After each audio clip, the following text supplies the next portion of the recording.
Presidente Marcelo Paes, primeiro, muito obrigado por atender a reportagem da Bandeirantes para Goiânia, para Goiás, para o centro-oeste do país, né? Obrigado por nos receber tão bem. E o assunto em questão é o seguinte: o que o senhor fez para transformar o Fortaleza? O senhor se preparou para chegar até aqui? Eu estava pesquisando, o senhor tem 50 anos de idade. Há quanto tempo o senhor está à frente do Fortaleza?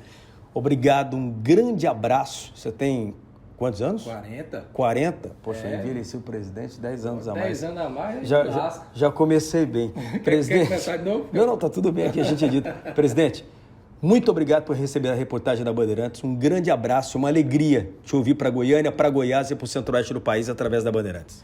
Bem, bom dia. É uma satisfação estar falando aqui com vocês, Rádio Bandeirantes, para todo o centro-oeste do país, para Goiânia, querida cidade de Goiânia, que eu tenho muito carinho, já muitas vezes aqui, muitos jogos, né? Desde a Série C, viu? Eu vim a Goiânia desde a Série C. Peguei o Vila aqui na Série C em 2015. E tenho amigos aqui, uma cidade que respira futebol. Estava até lembrando hoje que Goiânia tem 5 estádios, né? 5 estádios. Dos 5 nós jogamos em 4. Só não joguei ainda no Oba do Vila. Todos os outros, inclusive no Estádio Olímpico, nós já jogamos contra o Goiás. Então, o trabalho no Fortaleza é um trabalho de muitas mãos, um trabalho baseado no profissionalismo. Acima de tudo, profissionalismo. Quando nós assumimos a gestão do clube, no final de 2017... o primeiro passo foi implantar planejamento estratégico no clube, e a gente faz isso até hoje, anualmente, planejamento estratégico organizado, contratando uma empresa que faz esse trabalho. Essa empresa, junto com toda a diretoria, monta o plano estratégico do clube para o próximo ano. Ao montar o plano estratégico, a gente trabalha com metas e objetivos por diretoria. Não basta fazer e guardar na gaveta, tem que estar olhando e acompanhando. Então, periodicamente, a gente checa ao longo do ano, 4 ou 5 reuniões só para isso, para checar se cada diretoria está cumprindo o que foi planejado no planejamento estratégico. No final do ano, se faz a avaliação geral do desempenho, onde vai se medir tudo que foi feito, não só no futebol, né? Às vezes um erro no clube é estar avaliando só o futebol, só se a bola entrou ou não, se ganhou ou não, se ganhou o clássico, se subiu, se foi campeão do estadual. Mas um clube, ele é uma empresa grande, né? Que tem marketing, que tem patrimônio, que tem financeiro, que tem contábil, que tem RH, que tem jurídico, que tem relação com diversos stakeholders. Então é algo bem complexo e tem que ter gente qualificada. E também, hoje, a diretoria do Fortaleza, ela é toda remunerada, né? Eu sou remunerado como presidente, meu trabalho é dedicação exclusiva ao Fortaleza, toda a minha dedicação profissional é para o Fortaleza Esporte Clube. Então eu acho que isso também tem aí algum peso, alguma diferença, né, no trabalho de soerguimento do clube, e graças a Deus, ao longo dos anos, a gente vem conseguindo bons resultados. O senhor tem só 40 anos de idade. O senhor se preparou para chegar até aqui? Como o senhor chegou até o Fortaleza? Bem, eu, antes de tudo, sou um torcedor do Fortaleza e sou apaixonado por futebol, né? Futebol é minha paixão mesmo, né? Desde criança eu sempre consumi tudo que você imaginar ligado a futebol, né? De futebol de botão, de álbum de figurinha, de futebol no videogame, de jogar futebol, de competir, né? De tudo ligado a futebol. Então eu considero isso um certo tipo de preparo também, né? A minha vocação profissional é gestão, então eu sou formado em administração de empresas. Então eu digo muito que quando eu juntei a vocação com a paixão foi no futebol. A minha vocação como gestor e a minha paixão, né, pelo futebol. E fiz curso de gestão estratégica do futebol na Universidade do Futebol. E o preparo, sobretudo, também é no dia a dia, né? Desde 2014, finalzinho de 2014, eu entrei no clube como diretor de futebol, 2 anos como diretor, 1 ano como vice-presidente, até assumir a presidência. Então essa caminhada vai nos preparando, é um processo, mas eu acho que a experiência em gestão, a formação como gestor, eu acho que ajuda muito e complementa com o conhecimento do futebol especificamente, que é uma atividade que requer um conhecimento específico, né? Às vezes eu acho que o erro de alguns gestores é não conhecer futebol e querer dominar o futebol. Quando não se conhece o futebol, você contrata pessoas qualificadas para isso, né? Por exemplo, se eu for daqui a 10 anos da minha vida trabalhar num setor de indústria, eu vou ter que conhecer aquele setor. Se eu não conhecer, eu vou contratar os melhores executivos daquele tipo de atividade. Eu acho que é assim que funciona. de certa forma eu já trago um conhecimento do futebol pela minha história, pela minha formação, pela paixão pelo futebol, e fui diretor de futebol, então atuei diretamente naquela função específica, né? E ao me tornar presidente sempre estive perto dessa atividade que é o coração do clube, né? Então acho que é um caminho, e o principal também, assim, muito importante, é trabalhar com pessoas competentes, né? Eu digo muito que as pessoas que trabalham comigo no Fortaleza são melhores do que eu. O meu diretor de marketing é melhor do que eu. O meu diretor jurídico é muito melhor do que eu. O meu treinador entende muito mais de futebol do que eu. Então você tem que ter a humildade de trazer pessoas competentes nas suas áreas de atuação e ter a habilidade de saber conduzir tudo isso, né? De saber fazer com que essas pessoas se sintam importantes, se sintam parte do processo, tenham o processo de decisão delas respeitado, funcionando, empoderadas, né? Você tem que dar liberdade para essas pessoas, porque se elas são competentes, elas querem realizar. E o papel do gestor é estar harmonizando tudo isso. Então, acho que esse é um formato, mas sempre em evolução. Nunca acho que eu estou pronto. Tem muito que aprender, tem muito que evoluir. Todo ano é um desafio diferente. Todo ano a gente aprende um pouco mais, tentar minimizar erros.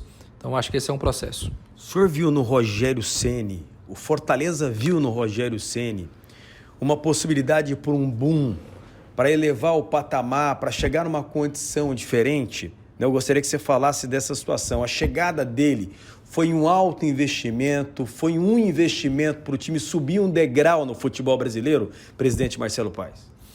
Olha, a gente viu no Rogério Ceni inicialmente, primeiro, um grande treinador, né? A gente acreditava que ele tinha o primeiro requisito, era ser um gestor técnico capaz de entregar resultados para o Fortaleza. O Rogério foi um campeoníssimo como atleta, um dos maiores de todos os tempos, sem dúvida alguma, né? Pelo ineditismo de tudo que ele fez no futebol, um goleiro artilheiro, capitão, líder, um único clube, né? E a gente tinha certeza que o Rogério queria ser vencedor também como treinador, né? Naquele momento ele estava iniciando a carreira, tinha feito apenas um trabalho no São Paulo, mas tinha uma formação boa, tinha feito curso na Europa, e a gente trouxe o Rogério primeiro com esse objetivo. Também uma marca nacional, o Rogério agregou visibilidade ao Fortaleza, sem dúvida alguma, agregou coisas positivas ao Fortaleza. E a passagem dele lá, sem dúvida, foi muito importante, né? Muito importante, porque ele agregou todo um conhecimento, um know-how, um espírito vencedor, um profissionalismo muito grande ao clube. E tenho muita gratidão por tudo que o Rogério realizou no Fortaleza, os mais de 1000 dias que a gente trabalhou juntos, os 4 títulos, tudo que ele agregou ali no clube. E foi sim um alto investimento. Eu lembro que na época o salário do Rogério com certeza era o maior salário da Série B no futebol brasileiro. E a gente ia acabar de vir da Série C, né? A gente saía da Série C ainda tateando como é que seria novamente jogar a Série B depois de 8 anos fora dessa competição. E a gente acreditou, fez esse investimento, trouxe esse grande nome, e o resultado está aí para provar que deu certo. Então teve ousadia, mas acima de tudo teve a tentativa de achar um nome correto para desenvolver um trabalho, e ele se provou muito acertado. Um investimento altíssimo. E ainda há pouco o senhor falou que rivalizou com o Vila. O Vila hoje continua na Série B do Campeonato Brasileiro. A gente tem aqui no futebol goiano o Goiás que está há 30 anos, mas ainda não tem um título de expressão, e ao que tudo indica o torcedor cansou, quer um título de expressão, né? E tem olhado muito para o Fortaleza. O que o senhor fez de diferente? Até pouco tempo atrás você vinha aqui rivalizar com o Vila. O Vila está na Série B do Campeonato Brasileiro, e olha onde o Fortaleza está. Olha, eu não queria assim comparar, né? Porque são realidades distintas. Fortaleza é uma cidade maior do que Goiânia, né? De população, de PIB.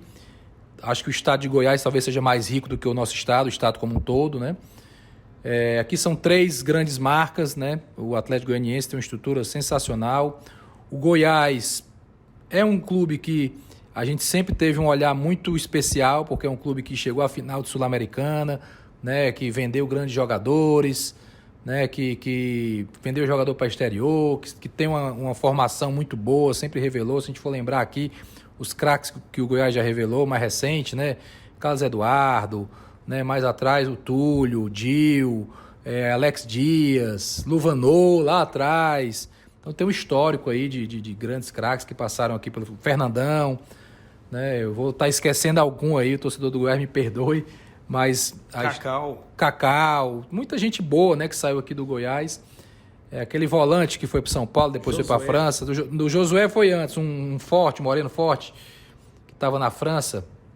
Depois a gente vai lembrar, o torcedor do Goiás vai lembrar, né, um volante muito forte que até o Rogério, na época, queria levar para Fortaleza. Enfim, é um clube que tem uma história muito grande, como o Vila também tem uma história muito grande, uma grande torcida. Eu não queria comparar, eu posso dizer o que a gente fez no Fortaleza, né? O Fortaleza tem uma grande vantagem, que tem uma torcida sensacional. Se a gente for olhar a média de público do Fortaleza, é das maiores do Brasil. A gente tem 33 mil pessoas de público, chega a colocar 50, 55 mil pessoas. Então isso ajuda a qualquer gestor a direcionar um trabalho, desde que bem feito, porque se for mal feito, a pressão também é proporcional, né? Então, com muito público, você consegue arrecadações com renda, com venda de camisa, com sócio-torcedor, com diversos produtos e serviços que precisam ser bem feitos também, né? Não é só ter a torcida é algo fundamental, mas você precisa proporcionar a esse torcedor produtos, serviços, experiências que vão fazer girar aí a questão financeira, e a questão financeira é a base para que tudo ande, né? Mas eu não queria assim comparar, eu acho que são equipes que têm história, que têm força, né? O Atlético Goianiense rivalizou com a gente aí muitas vezes, né? Gosto muito do Adson, um grande gestor, né? Hoje o Hugo no Vila Nova, vejo que está se esforçando, fazendo um grande trabalho também. Turma do Goiás, né?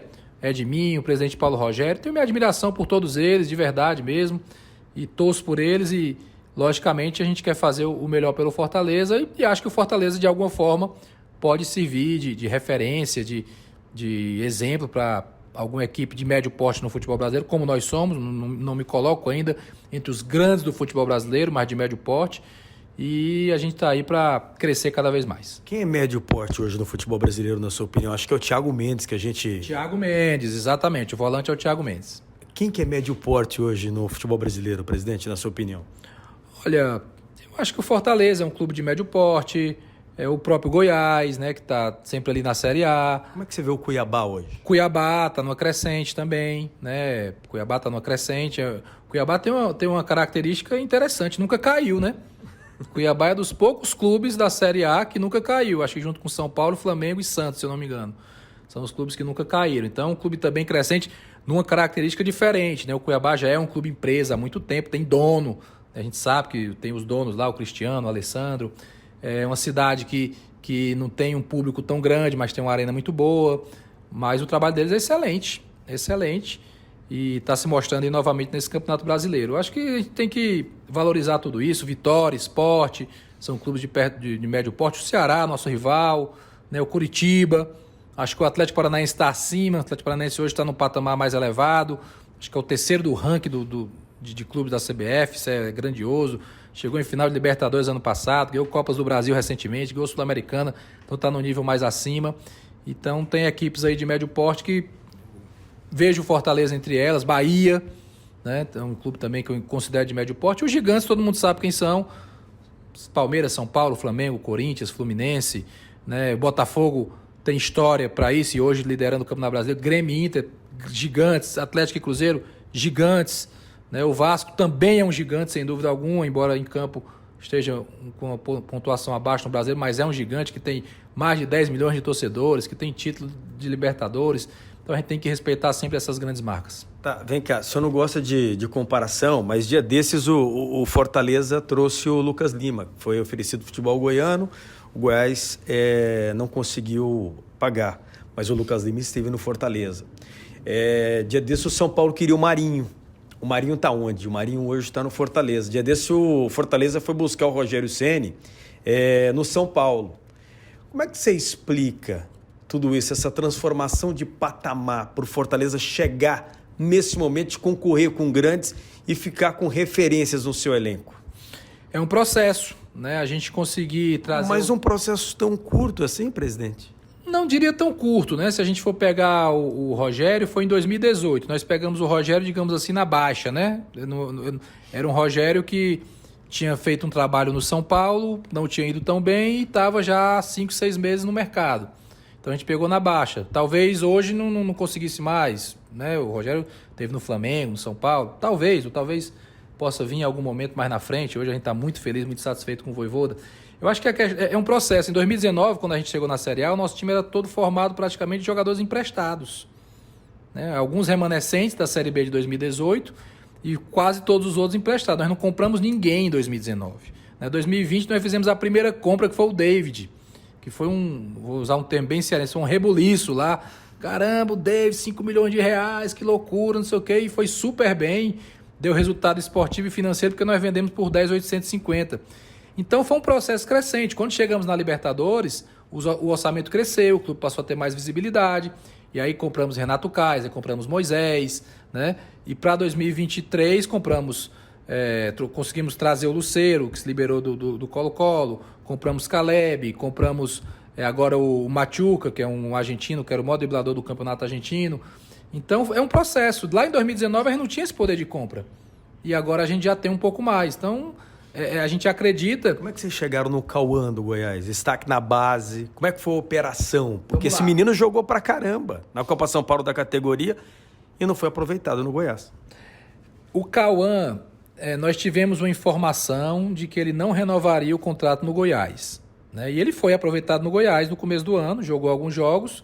Aí foi justamente onde deu a situação, né? Porque o Goiás foi tentar uma renovação com ele, por algum motivo não foi possível, e eu não estou aqui para entrar nesse detalhe, parece que um desentendimento com o empresário, a coisa não andou, e eu soube que o Cauã era um grande talento e que não iria renovar no Goiás. Então eu liguei para o Edminho, né? E depois o presidente Paulo Rogério disse: presidente, eu tenho interesse no Cauã, estou sabendo que ele não vai ficar aí, né? Podemos negociar? Eles, muito educados, disseram: olha, podemos, só que é a multa, não tem negociação aqui de parcelamento, nem de diminuição. É um garoto talentoso. Nós queremos que ele fique no Goiás. Eles disseram, foram muito claros, queremos que ele fique no Goiás. Mas se ele não ficar, Marcelo, posso negociar com você. Tem outros clubes que querem também e tudo. E aí, realmente, ele não ficou e nós pagamos a multa do Cauã. Foi uma coisa simples e transparente, né? Por algum motivo... Não houve a renovação do Goiás, e eu sei que não foi por questão técnica. O Goiás acreditava no jogador, queria contar com o jogador, propôs que ele ficasse, mas não, a partir do momento que ele decidiu que não ia ficar no Goiás, a gente exerceu. A gente podia ter esperado terminar o contrato dele, assinar um pré-contrato, né? Mas a gente decidiu pelo investimento e ele está lá, está crescendo, o Vojvoda gosta dele. Então o processo do Cauã foi esse. E me conta uma coisa, quanto o senhor pagou? 2.400, se eu não me engano. 2.400. Divulgamos na época, né? 2.400. E me conta uma coisa, o futebol do Ceará hoje, ele se resume a Fortaleza e Ceará? Não se resume. Fortaleza e Ceará, sem dúvida alguma, são as grandes marcas que juntam as multidões, né? A grande massa de torcedores está em Fortaleza e Ceará. Mas a gente não pode desconsiderar o Ferroviário, que é uma terceira força, né? Não pode desconsiderar o Floresta, que é uma equipe que está na Série C do Campeonato Brasileiro, o Atlético Cearense, que jogou a Série C ano passado, né? São clubes formadores, são clubes que também têm algum trabalho a nível profissional, né? Tem o Iguatu, né, que jogou a Série D, tem o Icasa de Juazeiro, que já teve, inclusive, na Série B do Brasileiro. O Icasa não subiu para uma Série A, acho que em 2014, no último jogo. Se ele ganhasse o último jogo, ele ia para a Série A do Brasileiro, o Icasa. Então, tem outras forças no estado, mas, logicamente, Fortaleza e Ceará hoje, com sobras, são as forças que, tanto de público como de orçamento, de tudo, mas sempre surge um talento, um craque em clubes menores e a gente tem que estar atento a isso. Como é que o senhor chegou no Vojvoda? O Vojvoda, dia desses, era desejado por grandes equipes do futebol brasileiro. Aí me veio a informação, o Vojvoda decide ficar no Fortaleza. Eu falei, poxa, mas... eu preciso entender a cabeça, o que se passa na cabeça, não do Vojvoda, mas do presidente Marcelo Paes, para segurar um técnico tão badalado com clubes que se tornaram SAF no futebol brasileiro. Como é que você conseguiu segurar o Vojvoda, técnico badalado pela campanha que fez na temporada passada? E como é que vocês chegaram no nome dele? Primeiro, é importante lembrar que ele não era badalado, né? Quando nós chegamos no nome dele... ninguém conhecia o Vojvoda aqui no futebol brasileiro. Ninguém, né? Assim, sabia nem quem era. E a gente queria justamente um perfil de treinador. E aí a gente remonta ao Rogério, que quando teve no Fortaleza foi um treinador audacioso, foi um treinador que buscava vitória, que toda hora queria o gol, e a gente queria novamente um treinador assim, Na época, nós fomos buscar o atual treinador da seleção brasileira, o Fernando Diniz, né? Eu liguei para o Diniz, eu queria o Diniz naquele momento, e ele não quis, muito educadamente. Marcelo, admiro o trabalho de vocês, conheço, parabéns, mas vou ficar aqui ainda pelo estado de São Paulo. E ficou, ele assumiu o Santos logo depois. E aí eu não vi disponível no futebol brasileiro nenhum outro treinador com essa característica de propor jogo. E aí fomos para o mercado internacional, surgiu o nome do Vojvoda, o Alex Santiago, nosso diretor de futebol, foi a primeira pessoa que falou. Ele tem um cara bom, o Vojvoda, estava no Chile. E aí o nosso departamento de análise eu pedi que eles então façam a pesquisa se ele tem o que a gente quer. Se é um treinador agressivo, que gosta da bola, que tem variação tática, que tem inovação, porque a gente precisa ganhar jogos numa Série A para poder ficar na primeira divisão, né? E aí se identificou que ele tinha esse perfil e começamos a conversar com ele. Foi uma semana de conversa. Então a gente tinha foco, sabia o que queria, né? Perfil, achamos o nome e vamos agora avançar nesse nome. Troca de material, a gente mandava jogo completo para ele, mandava material individual de jogador e foi conversando, até fecharmos o nome dele. Ele veio, fez um grande sucesso e o que fez manter foi justamente o trabalho, o dia a dia, né? Claro que nas 2 renovações que nós tivemos com ele houve valorização financeira, mas eu acho que o que mais fez o Vojvoda ficar foi justamente os momentos ruins, porque nos momentos mais difíceis a gente esteve ao lado dele, né? No ano de 2021 nós chegamos a perder um clássico na Série A de 4-0 e houve muita pressão e a gente não sucumbiu à pressão. 2022 a gente chegou a ficar 14 rodadas na lanterna do Campeonato Brasileiro, 20 rodadas na zona de rebaixamento. Muita pressão e a gente segurou a onda. Então ele viu a gente na alegria e no momento difícil e optou por ficar no Fortaleza no final de 2022, mesmo com propostas maiores de outras equipes. Qual a sua opinião sobre SAF no futebol brasileiro hoje? Acho que SAF é um bom caminho, né? Não é obrigatório, todo mundo tem que fazer. Não é virar SAF que resolve tudo. Virou SAF, virou empresa. Empresa também quebra. E muitas empresas quebram, empresas pequenas, médias, grandes, tradicionais, históricas, familiares, quebra também. Mas é uma lei interessante, tanto é que houve uma adesão rápida de muitos clubes e acho que é um caminho natural para que se possa ter mais investimentos, para que se possa melhorar a governança, mas não é a única forma de fazer futebol, né? O modelo associativo também funciona, também vigora, também pode ter sucesso, mas acho que a médio prazo a maioria dos clubes do Brasil vai virar uma SAF. Me conta uma coisa, o que você projeta para o Fortaleza num curto espaço de tempo? Né? Até aqui o time subiu um degrau. Fortaleza agora caminha para onde? Para que direção? Ele sai de um perfil conservador, de contratações modestas e vai para um patamar diferente. Em um curto espaço de tempo, o que você projeta para o Fortaleza? Olha, a gente tem que seguir primeiro sempre numa Série A, né? O principal objetivo, o maior objetivo é esse. Porque estar numa Série A dá ao clube a sustentabilidade financeira para manter toda essa estrutura que foi criada. Então isso é fundamental. Uma vez estando na Série A, está participando de competições sul-americanas, criando o hábito de participar de competições sul-americanas. O Fortaleza hoje tem 21 jogos em competições sul-americanas. Todas foram nessa gestão. Nós não tínhamos histórico nenhum de participar de nenhuma competição internacional, né, na Conmebol, e os 21 jogos que nós tivemos, fazer o 22º terça-feira contra o Libertad, todos foram nessa gestão. Vocês gostaram de participar de competição internacional? É muito bom. Dá prejuízo? A Libertadores dá lucro, a Sul-Americana empata. Sul-Americana empata porque a cota... Ouvi uma expressão do Atos uma vez, presidente, ele fala assim, a Sul-Americana te dá com uma mão e tira com a outra. E eu achei interessante, por quê? Porque a cota não é tão grande por jogo em casa e o clube tem que pagar todas as despesas de deslocamento e de hospedagem, alimentação, tudo. Diferente das competições locais, Série A, que tem um custeio das passagens, da hospedagem, na Sul-Americana não tem. E os deslocamentos são maiores, né? Muitas vezes você tem que fazer um voo fretado por questão de logística, tem um jogo depois no Campeonato Brasileiro. Então termina que é mais ou menos o que o Watson falou, dá com a mão e tira com a outra. Avançando, chegando numa semifinal ou numa possível final, aí sim tem um retorno financeiro mais significativo. Mas a Sul-Americana financeiramente não é tão atrativa assim. Mas é boa de jogar, porque é uma experiência muito interessante para o clube. A Libertadores não, já jogamos a Libertadores 2022 e financeiramente ela é bem rentável.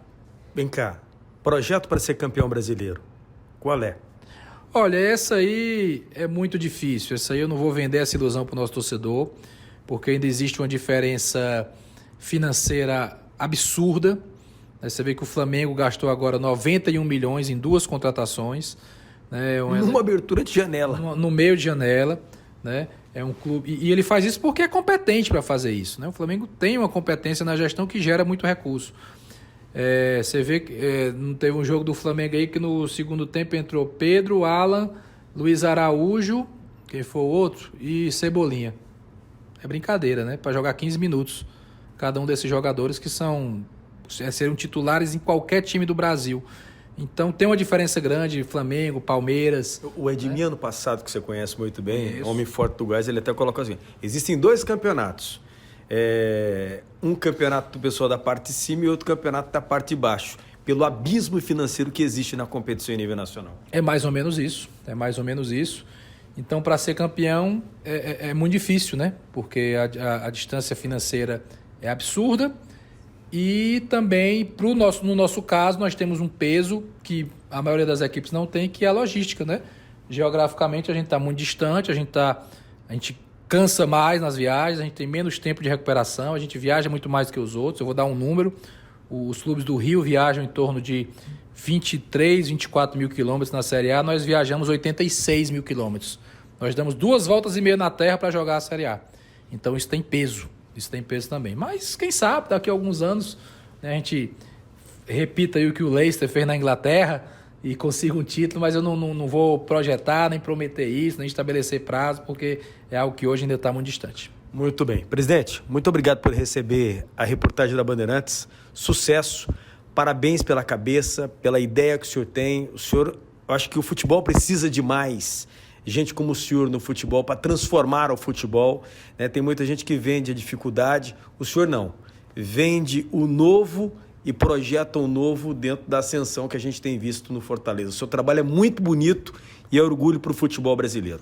Muito obrigado, fico feliz e honrado com essas palavras, divido esses méritos com toda a diretoria, com todas as pessoas que estão lá no Fortaleza. Tem muita gente boa ao meu lado, posso garantir isso.